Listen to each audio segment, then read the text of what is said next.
There is only one tool used and owned by every Wiccan. That is the athame. This is your personal tool, and it is a tool, not a weapon. It is not used for any physical cutting. There are certainly no blood sacrifices in Wicca. Some traditions have very definite specifications for the athame. Generally, it should have a straight double-edged blade and a dark handle. The need for the double-edged blade I will show you later. The dark handle is so that it will the more easily absorb your vibrations. For the athame is both a storer, like a capacitor or battery, and a projector. It is used for storing power and for directing that power. The ideal is to make your own athame. This would certainly be the most powerful. Failing that, buy a suitable knife from a store, but then do some work on it yourself. Let's look now at the meeting place, the temple of the Wicca. In the old days, especially in large covens, it was common to meet out in a field or in a clearing in the woods. Many Wiccans are still able to do this, though not all by any means.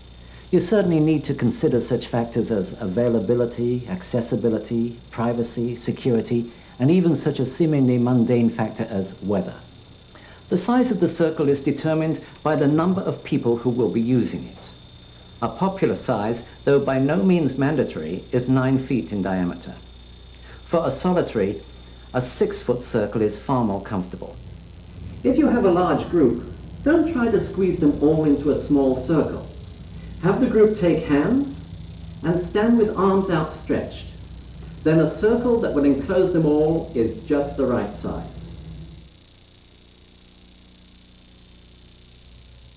In the center of the circle is the altar. No special dimensions, can be square or rectangular, though why not a better balanced round one? On the altar sit the coven tools, and again these will vary depending upon the particular tradition you follow. The 4 basics are candle, censer, water, and salt. There should also be incense. An ancient belief is that the smoke of the incense carries your prayers up to the gods. It also, of course, helps create the right atmosphere for the rituals. And thirdly, it represents the element of air. There should be a dish of salt on the altar together with a dish of water. Salt is a universal symbol for life, and as such is important in cleansing and consecration rituals. You can use any sort of dishes to hold these. Another possible coven tool is the sword. It's not essential. The athame can be used instead of it, but it is popular and suitable, particularly for the actual ritual casting of the circle, which I will deal with shortly. Some covens also use a wand. This is one of the tools which has come into the craft, as have a number of things, from ceremonial magic. It is not necessary since, again, the athame can be used for anything that one would use a wand for.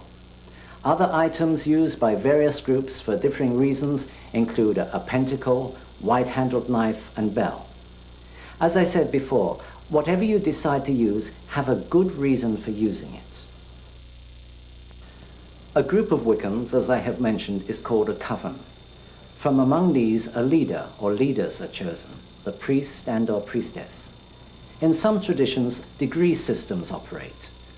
Periods of training with recognized points of advancement. It is usually necessary to reach a certain stage before it's permissible to lead the coven. In other traditions, however, the priest and or priestess are chosen from among the members and lead it for a set period. Lead is the key word here. It is said that in a coven, all are like the spokes of a wheel. No one is either first nor last.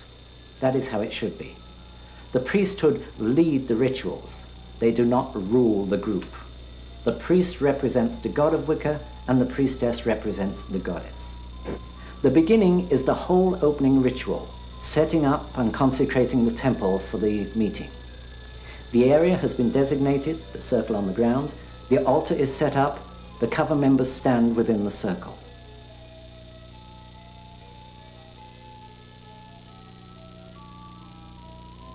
Now the priest or priestess takes the sword from the altar, or a athame if no sword is available, and goes to the east candle. All circumambulations start and finish in the east.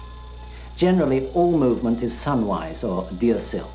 seldom earthwise or widdershins, though again this is not a hard and fast rule for all traditions. Pointing the tip of the sword blade at the line of the circle, he or she walks slowly around till arriving back at the east starting point. As she walks, the priestess should concentrate directing her power down through her arms, through the sword blade and into the ground. The power originates from deity. It sometimes helps to imagine a beam of light coming down from the gods and entering the top of the head or the position of the third eye. Feel it filling the body, driving out all impurities. Then feel it surging down the arms and the sword and into the circle. Don't rush this part. This is the singular most important action in casting the circle and erecting the temple. This is laying the foundation from which a cone of power may be built. It is constructing a haven between the worlds, for it's said that the consecrated circle is neither in this world nor in the next. After the circle of power comes the sprinkling and censing to finalize the consecration. Returning to the altar, some of the salt is mixed in with the water. Salted water is, in effect, holy water. It is, for example, the water of Christian baptism.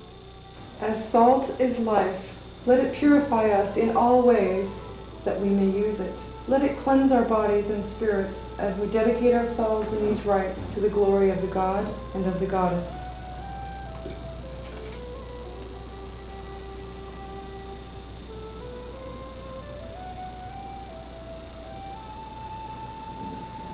Let the sacred salt drive out any impurities in this water, that we may use it throughout these rites. So mote it be. So mote it be. Again, going to the east, the priest or priestess once again follows the line of the circle, asperging or sprinkling the salted water along that line. A third circumambulation is then done, passing the censer along the line to fumigate. Now that the circle has been consecrated, you must do likewise with the worshippers. I consecrate thee in the names of the God and of the Goddess, and welcome you to this their temple. This is on the order of a marking of the body with the salted water, pentagram or Celtic cross, for example. Light the 4 quarter candles.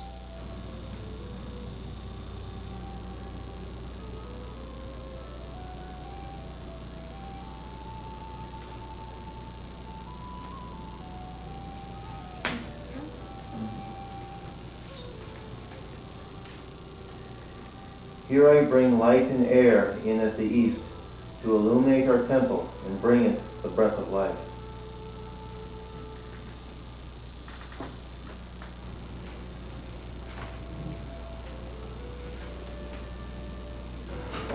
Here do I bring light and fire in at the south to illuminate our temple and bring it warmth.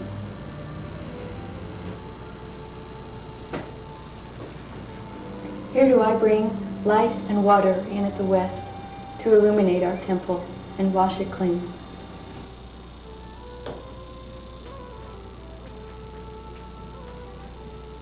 Here do I bring light and earth in at the north to illuminate our temple and bring it strength.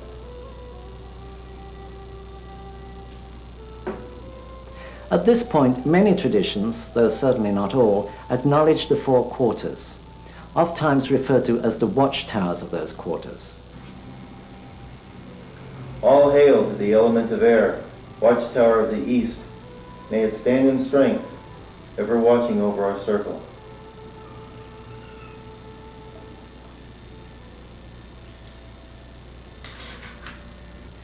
And from here, the one remaining act of the opening ceremony is the invitation to the gods. All hail the 4 quarters, and all hail the gods. We bid the Lord and Lady welcome, as they witness our rites that we hold in their honor. So mote it be. So mote it be. All hail. All hail. Please note that in the craft, the gods are invited to attend and witness the rites. They are not commanded or ordered to appear.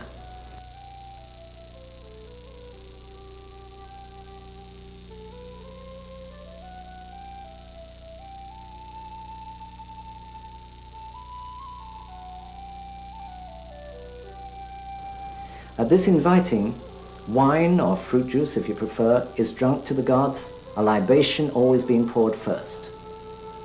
The ending or closing, sometimes called clearing the temple, is usually very short but equally important. It consists of thanking the gods for their attendance and dismissing the worshippers. We came together in love and trust and friendship. Let us part the same way. Let us spread the love we have known in this circle outward to all, sharing it with those we meet. Lord and Lady, we thank you for your presence here, for guiding and guarding over all of us and all that we do. Love is the law and love is the bond. Married did we meet, married do we part, and married may we meet again.